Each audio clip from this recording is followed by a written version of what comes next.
This one small copper coin from 1938 could be hiding in your change jar right now, and it might be worth far more than you think.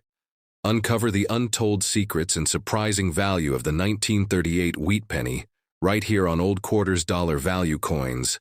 The story of the 1938 wheat penny begins in a time of economic uncertainty, a time when America was slowly crawling out of the Great Depression.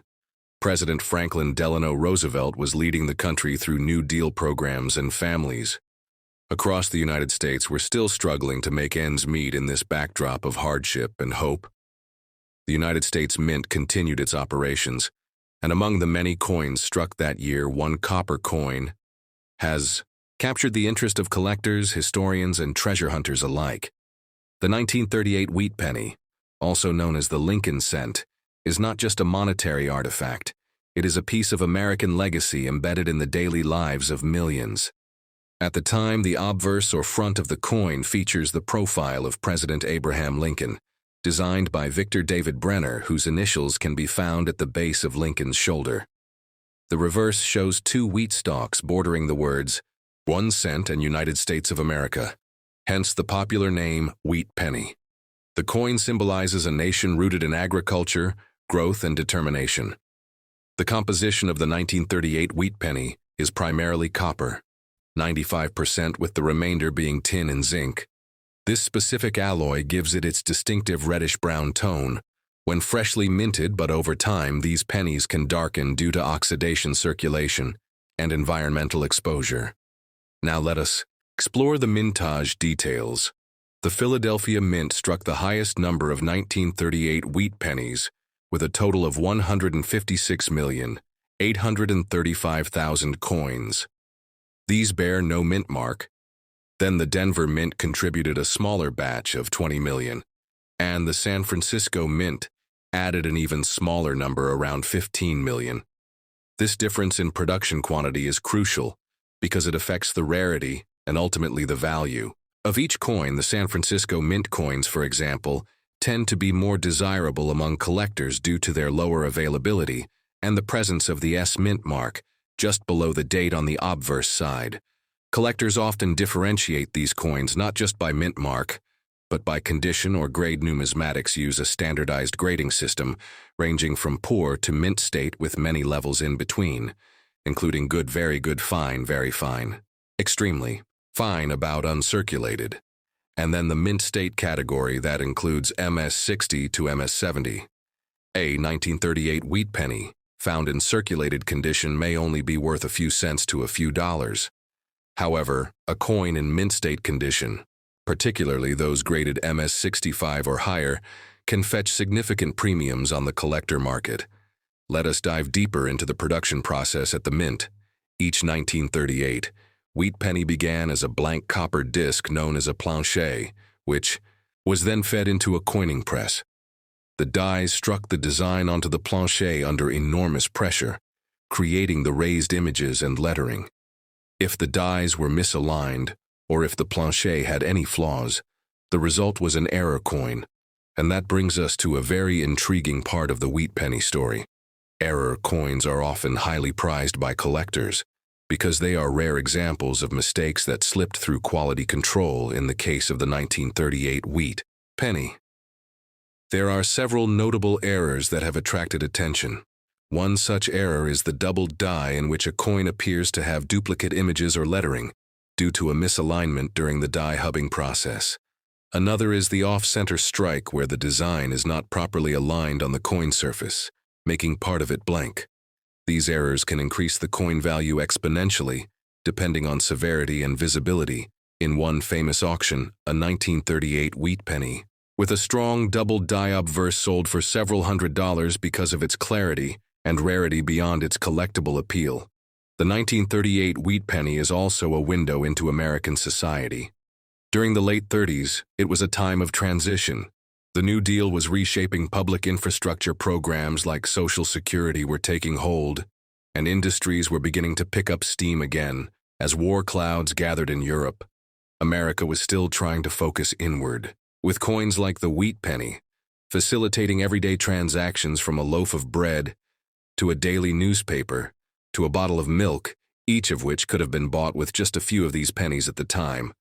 And so these coins passed from hand to hand, generation to generation without fanfare. Yet each one tells a story of the American people, the workers, the children, the soldiers, the teachers, the farmers and families who kept these coins in jars, drawers, or pockets sometimes for years. Some coins were saved because they looked different. Others simply got lost behind furniture and only resurfaced decades later during estate cleanouts, garage sales, or in metal detector finds in fields and forests across America.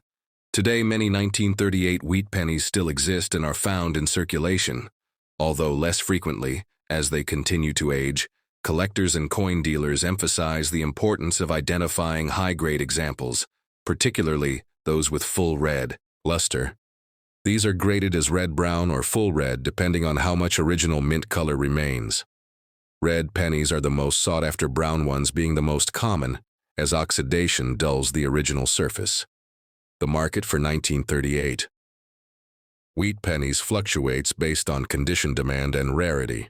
For instance, a brown penny from 1938, Philadelphia, in average circulated condition may only fetch 15 to 20 cents, but in mint state red with a grade of MS66 or MS67, it can be valued at over $100 to $200, and if it is an S mint or has a rare error, that figure could be much higher. Coin grading services like PCGs and NGC provide certification and encapsulation for these coins, ensuring authenticity and preserving value for investors and collectors.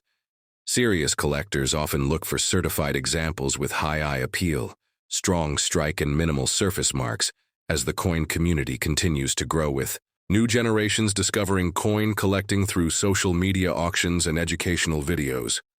The legacy of coins like the 1938 wheat penny lives on. It represents not only a moment in American minting history, but a deeper cultural connection. A reminder of our shared past, the small yet powerful legacy of Abraham Lincoln, and the enduring value of even the most humble coin. So when you hold a 1938 wheat penny in your hand, you are not just touching copper. You are touching a time capsule, a physical link to the era of hope, hardship, recovery, and determination that defines the American experience.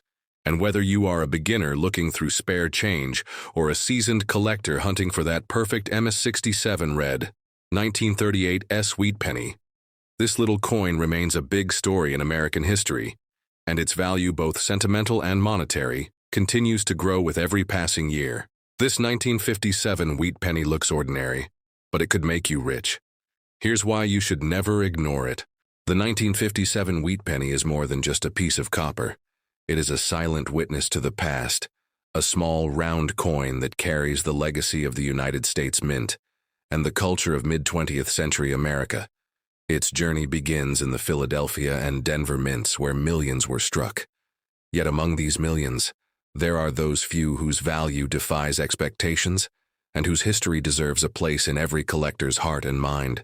The story of the 1957 wheat penny begins during the presidency of Dwight D. Eisenhower, a time when the American economy was strong and the post-war boom was in full swing.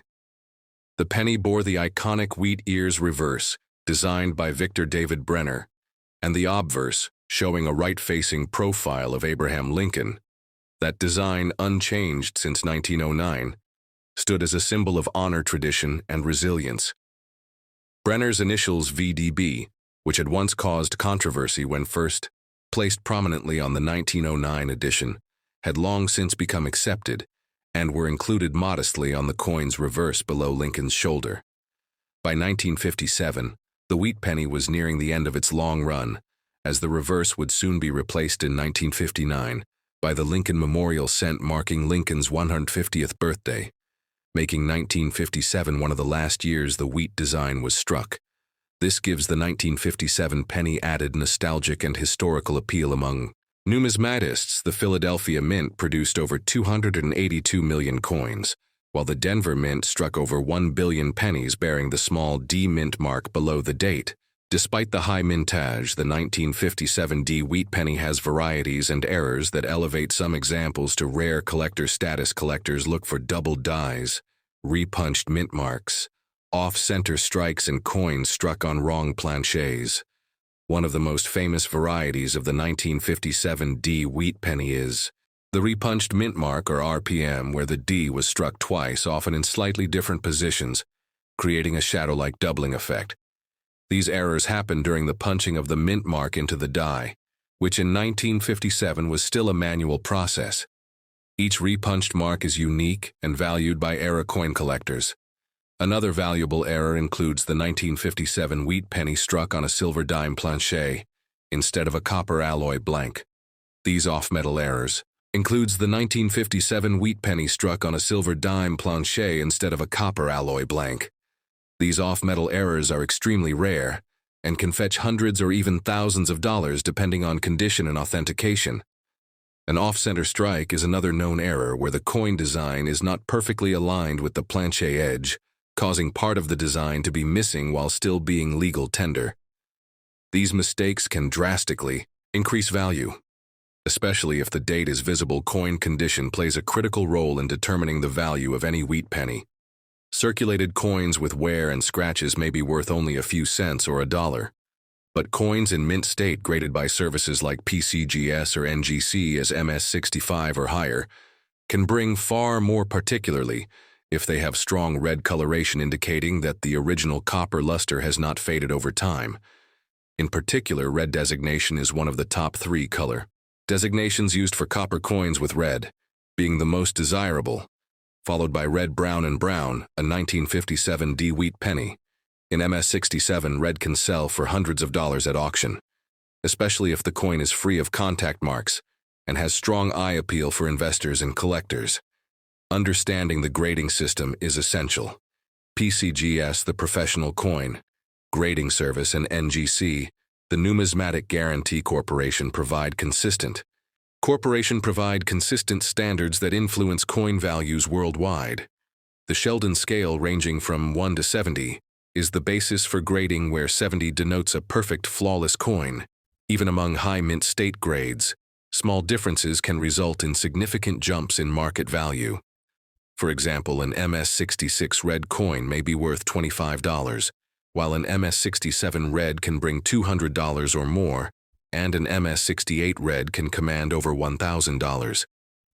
In rare cases, these differences are not just about wear, but about strike quality, luster color, and even eye appeal, which is a subjective yet critical factor in high-end coin collecting. The wheat penny series has long been a favorite among beginners and experts alike, due to its accessibility and rich history. The 1957 penny is often among the first coins a collector encounters because of its abundance, yet it opens the door to a world of historical discovery, artistic appreciation, and financial opportunity. The historical context of 1957 is also significant. That year, the United States was dealing with Cold War tensions. The Soviet Union had launched Sputnik, starting the space race, and America was undergoing technological and social transformations. Owning a coin from that year is like holding a frozen moment of that dynamic era in the palm of your hand. The wheat ears on the reverse represent prosperity and agricultural tradition. They stand as reminders of America's roots and the essential role of farming in its development as a nation. Victor David Brenner, who designed the coin, had been chosen by President Theodore Roosevelt as part of a broader initiative to beautify American coinage. His original Lincoln design has stood the test of time, becoming one of the most recognized images in American numismatics over the decades. The 1957 wheat penny has found its way into jars, drawers, and childhood collections across the nation, yet it is the sharp, uncirculated specimens and unique mint errors that now attract the attention of serious collectors. Coin shows across the country often feature wheat pennies, especially the 1957 issues. Due to their popularity, dealers frequently carry rolls of them, and many sell them in bulk. But experienced collectors know the value lies in quality and rarity, not quantity. High-grade examples with full luster and no blemishes are worth the effort of searching dealers and auction houses. Like Heritage Auctions and Stack's Bowers, regularly list certified 1957 wheat pennies and high-grade specimens, consistently attract competitive bidding online platforms, like eBay, have thousands of 1957 wheat pennies listed, but only a small percentage hold exceptional value. Buyers must be cautious about authenticity and grading, especially when purchasing raw or uncertified coins.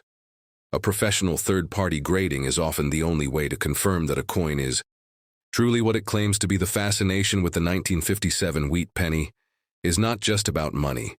It is about connecting with history, learning to observe tiny details and understanding the intricacies of the minting process, from blank planchets to die strikes to final packaging. Each coin is a result of precision, labor, and oversight, as the last years of the wheat design, the 1957 and 1958 issues, serve as a bridge between eras. They close the chapter of the wheat reverse and begin the modern era of Lincoln cents in American currency today.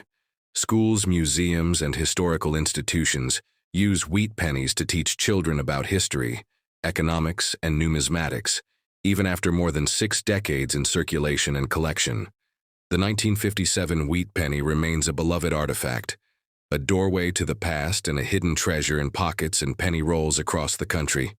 Collectors still search bank rolls and estate sales, hoping to find that one perfect specimen. The joy of discovery and the thrill of value make the 1957 wheat penny one of the most engaging pieces in the entire numismatic world.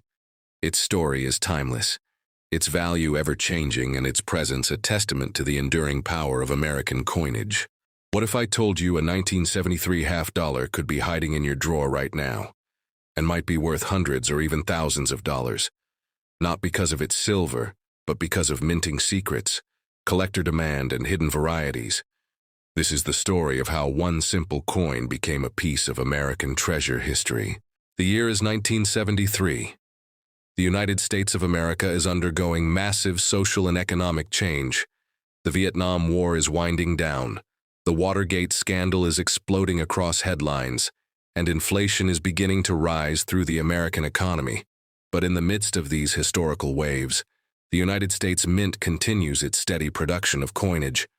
One of the coins minted in large quantities during this year is the 1973 Kennedy half-dollar, a coin that seems ordinary at first glance, but reveals a rich and layered history upon closer inspection. Now let us begin our deep journey into the story of the 1973 half-dollar, a coin born out of grief commemorating a fallen president, and carrying within its surface a mirror of the nation's shifting values, its economic concerns, and its numismatic surprises. The Kennedy half-dollar was first issued in 1964, just months after the assassination of President John F. Kennedy. The American people were devastated by the loss, and in a move of collective tribute, Congress authorized the creation of a 50-cent coin, bearing his image sculpted by chief engraver Gilroy Roberts. The obverse design features a left-facing profile of President Kennedy, with clean, sharp lines representing youth strength and idealism. The reverse, created by Frank Gasparo, shows the presidential seal, with an eagle holding an olive branch, and arrows symbolizing peace and defense for the year 1973. The Kennedy half-dollar was minted in 2 main locations, the Philadelphia Mint and the Denver Mint, with no mint mark and AD mint mark. Respectively, the total mintage was over 80 million coins, making it a widely distributed coin. But here is where the details begin to matter. While the coin was not struck in silver for circulation anymore, as silver was eliminated from half-dollar production, in 1971, certain special issues and collector sets may hold greater value, especially in high-grade conditions, proof strikes, and coins with mint errors. These Kennedy half-dollars are made from a copper nickel-clad composition, a far cry from their silver predecessors of the 60s, which used 90% silver in their alloy. Still, this does not diminish the importance or interest of the coin to collectors. Rather, it opens up a new chapter in the story of American coinage, a shift from precious metal to industrial practicality, driven by rising silver prices and increasing coin usage. 1973 is notable because, unlike other years, there were no half-dollars released for general circulation in the United States, meaning most of the half-dollars minted in this year were produced for collector sets. This makes it a special year in the series where acquiring a circulation strike is harder than usual. Collectors had to purchase mint sets or proof sets to obtain examples of the coin, and as a result, many of these coins remain in pristine uncirculated condition, creating a dual interest, both in the quality of the coin and in its limited accessibility. The Philadelphia Mint struck approximately 64 million of these coins, while the Denver Mint produced around 83 million, and San Francisco handled proof coin production. These figures appear high, but once we understand that they were not distributed for daily use, the rarity of finding a circulated example becomes much clearer and more intriguing, especially for treasure hunters and collectors trying to find one in a coin roll or inherited collection. This is only the beginning of the story, because we now move deeper into the die varieties, errors, grading scales, auction records, and collector interest that surrounds the 1973 half-dollar we examine. Doubled dies, strike-through errors, off-center strikes, clipped planchets, and other dramatic minting mistakes that can turn an ordinary 50-cent piece into a valuable numismatic prize, and we explore the world of coin grading services such as PeakGees and NGC to understand how a high-grade MEM 67 or Proof 70 coin can dramatically affect the price of this coin in auctions and private sales. While a typical circulated example may be worth face value or slightly more, a high-grade certified coin can be valued at hundreds of dollars, with some proof coins in perfect condition commanding even higher prices. The sharpness of the strike, the strength of the luster, the presence of clean fields, and the absence of contact marks all factor into the final grading result. Collectors often seek out these high-grade examples to complete their Kennedy half-dollar sets, especially those seeking registry competition placement. On top of this, collectors are also interested in the so-called no FG variety, where the designer initials FG for Frank Gasparo are missing from the reverse of the coin. This variety, caused by excessive polishing of the dies, can increase the desirability and value of a coin significantly, and collectors constantly search their coins to locate one of these elusive no FG pieces. As we continue our exploration, we now examine how the Kennedy half-dollar series as a whole fits into the larger scope of U.S. coinage history, beginning in 1964, with a composition of 90% silver, transitioning to 40% silver from 1965 to 1970, and finally to the copper-nickel-clad formula from 1971 onward. The Kennedy series reflects the economic pressures of the time, including the removal of silver from circulating coinage and the need to supply a rapidly growing economy with durable, cost-effective money. The 1973 issue is a perfect representation of this shift because it was produced entirely in copper-nickel-clad for non-circulation purposes, emphasizing its place as a collector-focused release. We can now turn to the numismatic community and their opinions about this coin. Some collectors consider the 1973 Kennedy half-dollar to be underrated due to its high mintage numbers, but experienced numismatists recognize the low survival rate in pristine condition and the difficulty of finding certified high-grade examples with strong eye appeal and clean surfaces. These factors make the coin more valuable in certain market cycles, especially when demand for Kennedy halves rises due to anniversaries, auctions, or public interest generated by articles, documentaries, or videos just like this one. We also explore the stories of individuals who have inherited 1973 half-dollars from parents or grandparents and sought to understand whether they possess something valuable or sentimental. These stories often highlight the emotional connection people feel toward the Kennedy coin, because it represents not only history, but family tradition and remembrance. Many of these coins are stored in old albums, cigar boxes, jars, or drawers, and when discovered, reignite curiosity in numismatics among new generations. This coin's educational power cannot be overstated. Teachers, historians, and collectors use it to explain everything from presidential history and minting technology to monetary policy and inflation. Its unique design connection to American tragedy and restricted release for 1973 make it a perfect candidate for museum exhibits, school lessons, and collecting guides. This 1976 half-dollar looks ordinary, but it could make you rich. Here's the untold story. hidden value and shocking truth behind this American coin that millions overlook every day. Read carefully as we begin this journey into the world of the 1976 half-dollar coin, a piece of American history that holds not just monetary value, but a deeper story that many coin collectors and history lovers crave to uncover. The bicentennial half-dollar minted in 1975 and 1976 stands out from all other issues, not just because of its unique reverse design, but because it commemorates 200 years of American independence, a historic moment captured in the form of a coin. And this coin is more than just metal. It is a symbol of national pride, tradition, and numismatic artistry. Now let us look at the roots of the coin. The half-dollar denomination was first introduced in 1794, but the 1976 version belongs to the Kennedy half-dollar series introduced after the tragic assassination of President John F. Kennedy in 1963. The bicentennial issue, however, replaced the usual reverse design with a new one, showing the Independence Hall in Philadelphia, a building soaked in the essence of American liberty designed by Seth Huntington. The image reflects the spirit of 1776, but the changes do not stop at the reverse. The date on the obverse is also unique. Instead of a single year, it reads 1776 to 1976, making it instantly recognizable to collectors and historians alike. Now dive into the mintage and materials. Millions of these coins were struck by the U.S. Mint in Philadelphia, Denver, and San Francisco, and came in three main types. The copper nickel-clad business strikes made for general circulation, the copper nickel proof strikes mostly from San Francisco, and the silver-clad versions which contain 40% silver and were primarily intended for collectors. The silver versions are of particular interest because of their intrinsic metal value, especially when silver prices rise. Now let us analyze how to identify these varieties.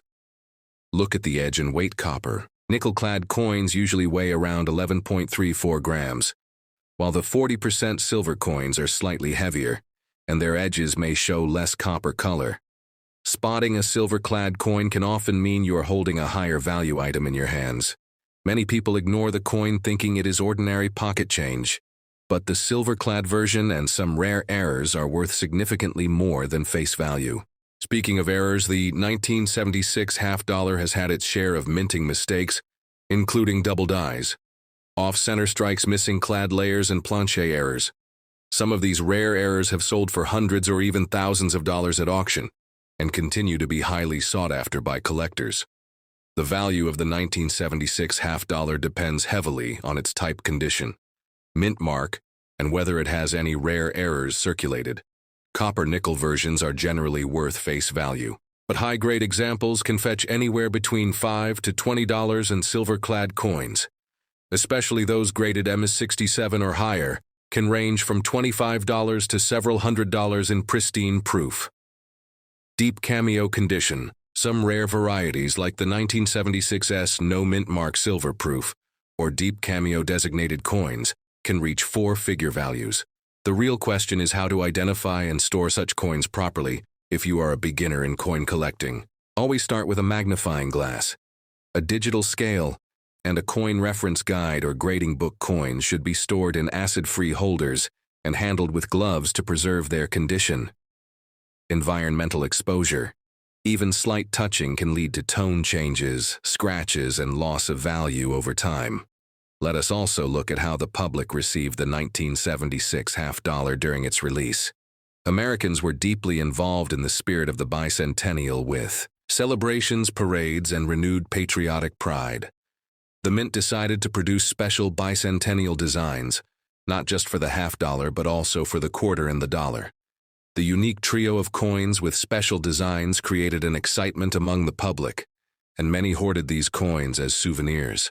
Some were placed in government-issued mint sets or proof sets, while others were circulated across the country.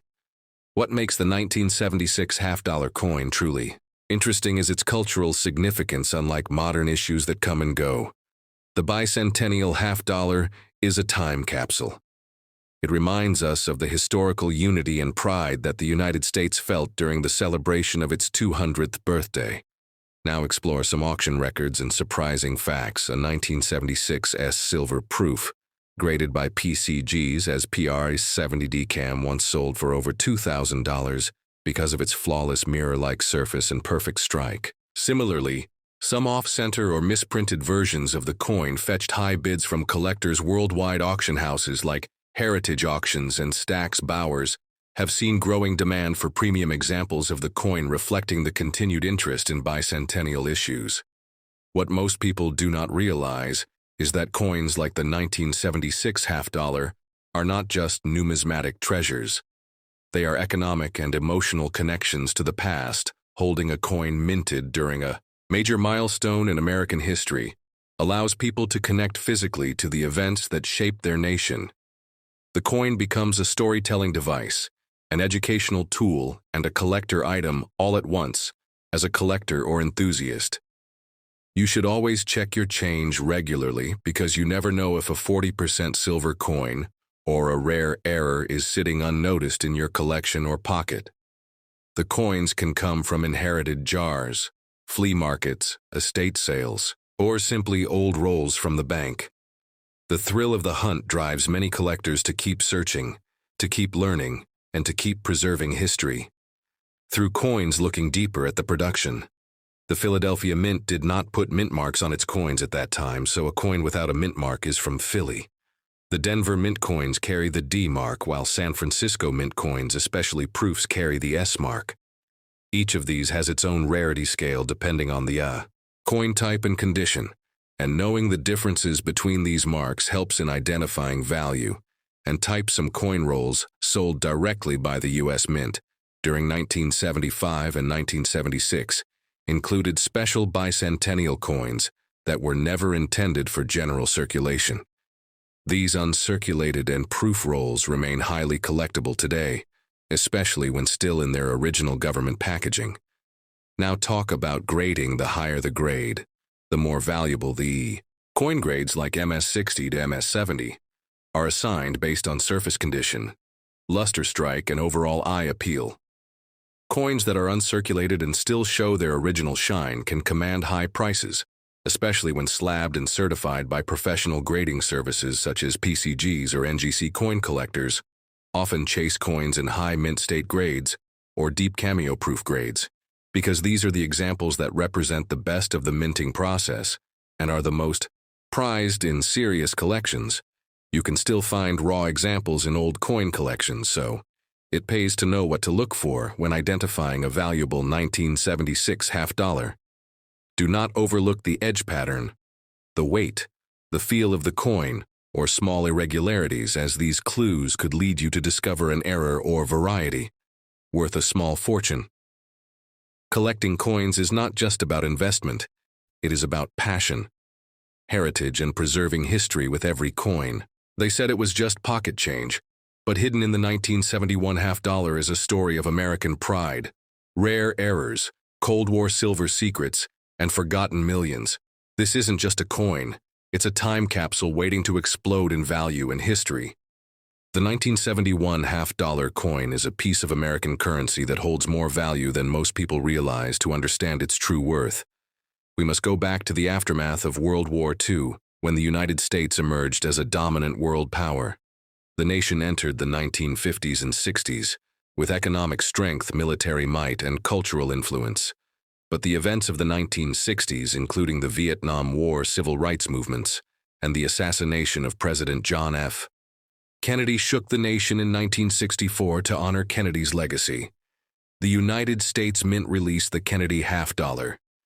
The coin was an instant hit, struck in 90%. Silver collectors and Americans alike began hoarding them and removing them from circulation, which led to a shortage in the years following. Silver content in U.S. coins was reduced due to rising silver prices. By 1971, all circulating U.S. coins, except for a few special collector issues, were struck with no silver content. The 1971 Kennedy half-dollar was the first in this series to be minted, without any silver in its base design. It marked the beginning of a new era for American currency. The coin itself features the profile of John F. Kennedy facing left, with the word liberty above his head. The phrase, "In God We Trust," appears split with in God to the left, and we trust to the right of the bust. The date, 1971, rests at the bottom of the obverse side designed by Gilroy Roberts. The obverse pays tribute to the late president in a bold and noble representation. The reverse side was created by Frank Gasparo, featuring the presidential seal, a heraldic eagle clutching arrows, and an olive branch surrounded by 50 stars with United States of America, and $50 inscribed around the border. The coin was struck at 3 mints: Philadelphia with no mint mark, Denver with a D mint mark, and San Francisco with an S, the Philadelphia and Denver. Issues were struck for circulation, while the San Francisco Mint produced proof versions intended for collectors. The metal composition of the 1971 Kennedy $50 was a copper nickel clad with a core of pure copper and outer layers of copper nickel. This was a significant change from the previous 40% silver coins that had been minted from 1965 to 1970. This shift to base metals reflected the nation's attempt to preserve its silver reserves and adjust to the evolving economy in terms of mintage. The Philadelphia Mint produced over 155 million coins, while the Denver Mint struck over 250 million. The San Francisco Mint produced nearly 4 million proof coins. One of the key reasons collectors value the 1971 $50 is due to minting errors and variations. Among these errors are the famous 1971 D Kennedy $50 mistakenly struck on leftover 40% silver planchets from 1970. These transitional errors are extremely rare and can be worth thousands of dollars depending on condition, weight, and authentication. Other errors include double die obverses, off-center strikes, clipped planchets, and missing layers. These varieties are always sought after and command premium prices at auctions. One well-known discovery was made by a collector who found a 1971 D struck on a silver planchet weighing approximately 11.5 grams instead of the normal 11.34 grams. It was authenticated and sold for a significant amount of money, showing just how valuable these rare errors can be in terms of historical context. The 1971 Kennedy $50 was released during the Nixon administration, at a time when the nation faced economic challenges, inflation, and unrest. While the coin carried the image of a fallen president, it circulated in a nation uncertain of its future. Yet the presence of Kennedy's face in everyday transactions gave Americans a sense of remembrance and unity over the years. The use of the $50 in general circulation declined by the 1980s and 90s. Most Americans rarely saw $50 in everyday use, yet the coins continued to be produced mostly for collectors. The 1971 $50 has therefore gained a kind of mystique. It is part of a generation of coins that were both widely produced and yet largely absent from daily life. Collectors prize it not only for its design, but also for its place in American monetary and cultural history. Its numismatic value depends heavily on condition and rarity. While standard circulated examples are worth around face value, higher-grade uncirculated and proof coins can fetch much more, especially if certified by agencies like PCGS or NGC, for example. A 1971 S proof coin in PR70 Deep Cameo can be worth over $100. Meanwhile, a 1971 D silver transitional error can reach into the 5-figure range.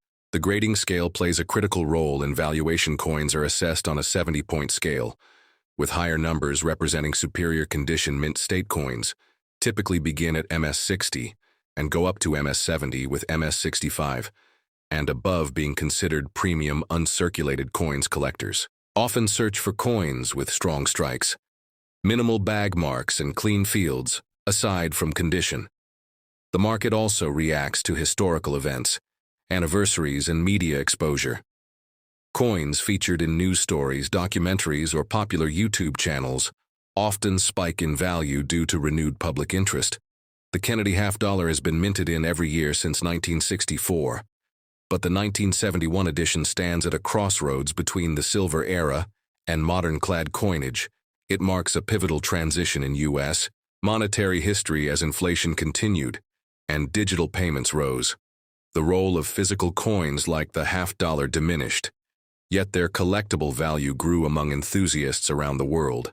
In auction records, we find fascinating prices paid for 1971 half dollars with unique characteristics. In 2016, a 1971D silver transitional error graded MS61 by NGC sold for over $12,000. This example alone sparked a flurry of activity among collectors checking their old rolls and bags for similar finds. Some collectors have even found rare coins in bankrolls or inherited collections, proving that valuable discoveries can still be made today. If we trace the half-dollar's origin, it dates back to the late 18th century. The first U.S. half-dollar was minted in 1794, and it evolved through the bust Liberty seated Liberty Barber and Franklin series before transitioning to the Kennedy design in 1964. Thus, the 1971 coin is part of a much older legacy, one that represents changing times, politics, metal economics, and identity for collectors. Today, the 1971 half-dollar represents opportunity, mystery, and nostalgia. Whether you're a beginner or an advanced numismatist, understanding its history and characteristics is essential to appreciate its full value. As the market continues to grow, demand for well-preserved and rare examples will only increase, especially as younger generations rediscover the value of coin collecting through digital platforms, documentaries, and educational content. The Kennedy half-dollar remains one of the most iconic and enduring series in U.S. numismatics. The 1971 edition specifically captures a turning point, a coin struck in honor of a beloved president during a time of national change, a coin that still hides treasures among millions that were forgotten in drawers, bankrolls, and jars across America. A coin that holds not only monetary but also historical value. This episode is dedicated to coin lovers, collectors, and enthusiasts who are eager to understand the root significance and detailed story behind the 1976 Kennedy half-dollar coin. The 1976 half-dollar coin is one of the most iconic commemorative coins in American numismatic history, issued to mark the bicentennial of the United States of America. It stands out not only for its design, but also for the occasion. It honors this coin was part of a special release by the United States Mint in honor of the 200th anniversary of the signing of the Declaration of Independence, which took place in 1776. The U.S. Mint made special designs for the $quarter-dollar, half-dollar, and $1 coins, specifically for the bicentennial celebration. These coins were struck in both clad and silver versions and are known for their dual date, 1776 to 1976, which sets them apart from other regular issue coins. The design of the 1976 Kennedy half-dollar was modified from the original design by Frank Gasparro, which featured a profile of President John F. Kennedy. The bicentennial reverse design was created by Seth G. Huntington and depicts Independence Hall in Philadelphia, Pennsylvania. The reverse also includes the dual date 1776 to 1976, along with the words United States of America, half-dollar, and E pluribus unum. This was the first and only time that the Kennedy half-dollar featured this special reverse design, and it was used only for coins dated 1776 to 1976 before returning to the regular presidential seal design in 1977. Now let us understand how the idea of commemorating the bicentennial with a special coin program came about. The journey of this coin begins in the early 1970s, when the U.S. government began to plan for the celebration of the country's 200th birthday. The American Revolution Bicentennial Administration, or RBA, worked with the U.S. Mint and Congress to produce special commemorative coinage to reflect the historic importance of the event. Public excitement and demand for a unique coinage experience led to the authorization of a circulating commemorative coin program, rather than a limited edition collectible, which had been the trend in the past. Congress passed legislation authorizing the redesign of the quarter, half-dollar, and dollar to be issued in the years leading up to and during 1976. This made the 1976 Kennedy half-dollar not just a piece of currency, but a work of symbolic patriotism and national pride. Production of the 1976 half-dollar began in 1975 and continued through 1976. Interestingly, all coins bearing the bicentennial design carry the dual date of 1776 to 1976, regardless of the year in which they were minted. This was a deliberate move to reflect the commemorative nature of the release. There are two major varieties of the 1976 half-dollar. One is the copper-nickel-clad version, which was intended for general circulation, and the other is the 40% silver version, which was produced primarily for collectors and sold in special mint and proof sets. The clad version was produced at the Philadelphia and Denver mints, while the 40% silver coins were struck at the San Francisco Mint in both uncirculated and proof versions. Let us go deeper into the mintage figures and production details. The Philadelphia Mint struck over 234 million of the 1976 Kennedy half-dollars with no mint mark, while the Denver Mint struck over 287 million coins. Bearing the D mint mark, San Francisco struck around 11 million uncirculated silver coins and over 4 million silver proof coins, which makes the silver versions comparatively rare and more desirable among collectors. Many people wonder whether the 1976 half-dollar has any special value today, and the answer depends on several factors, including condition, mint mark composition, and whether it is a proof or uncirculated version. Circulated copper-nickel examples are very common and are usually worth face value or slightly more. But uncirculated and proof examples, especially those in high grade or with special finishes, can be worth several dollars or more. Silver examples are worth even more due to their precious metal content and limited mintage. When considering value, it is also important to look at grading and preservation coins that are certified by third-party grading services like PCGS or NGC, and have high grades such as MS67 or PR69 can fetch significant premiums, especially if they exhibit strong luster-clean surfaces and minimal contact marks. Deep cameo-proof coins with mirrored fields and frosted devices are especially popular with collectors and investors. Another interesting aspect of the 1976 half-dollar is the cultural and historical symbolism embedded in its design.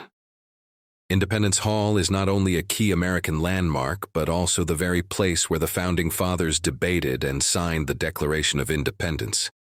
Its inclusion on the reverse of the coin reinforces the historical roots of American freedom and democracy, while the obverse maintains the memory of John F. Kennedy, President who embodied a spirit of renewal and progress during his time in office.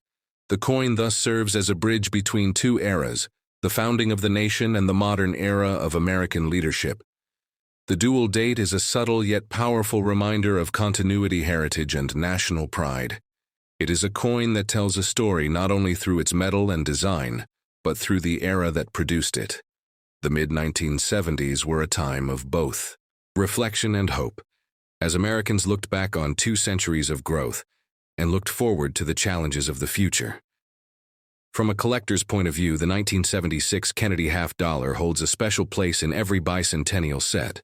It is often collected alongside the Washington Bicentennial Quarter and the Eisenhower Bicentennial Dollar, completing what many consider to be one of the most historically meaningful coin sets issued by the United States Mint in the 20th century. These coins are frequently found in original government packaging, which can add to their value, especially if well preserved. There are also error coins and varieties that can be valuable, including off-center strikes, doubled dies, and coins struck on wrong planchets. Although these are rare when they do appear, they are highly sought after by specialists and often sell for significant premiums at auctions or through private sales. Collectors should always be vigilant and knowledgeable about these varieties, as they can turn an ordinary-looking coin into a rare and valuable treasure. In summary, the 1976 Kennedy half-dollar is more than just a commemorative coin. It is a symbol of national identity, a piece of American artistry, a collector's favorite, and a historical document in metal. It captures a pivotal moment in the nation's timeline, the 200th birthday of the United States, and celebrates it with dignity, beauty, and lasting value for collectors, investors, and historians alike. It is a coin worth knowing and a coin worth preserving. As we continue this deep dive, we will now explore how these coins are evaluated, graded, bought, and sold in today's coin market, We will also take a closer look at auction records, notable collections, and interviews with numismatists who have dedicated their lives to the study of commemorative coinage. Stay with me as we explore even more details about the incredible story of the 1976 half-dollar coin. Let us now shift our focus to how the Kennedy half-dollar evolved before and after 1976. The first Kennedy half-dollar was minted in 1964 following the assassination of President Kennedy in 1963, designed by Gilroy Roberts and Frank Gasparo. It quickly became a cherished national symbol in 1964. The coin was struck in 90% silver, but in subsequent years silver content was reduced and eventually removed from general circulation coins. The 1976 silver version marked one of the last times a Kennedy half-dollar was produced with significant silver content intended for public sale, though not for wide circulation. From 1971 to present, the Kennedy half-dollar has undergone many changes in finish, mintage, and popularity, but none match the national scale and celebratory aura of the 1976 issue. This coin remains a highlight in U.S. coinage history and continues to attract new generations of collectors around the world. Stay tuned as we uncover even more about the legacy, design changes, cultural significance, and current market trends surrounding the 1976 half-dollar coin. In the second half of this special episode, we will cover grading tips, packaging history, investment strategies, and real interviews from top collectors and appraisers across the coin collecting community.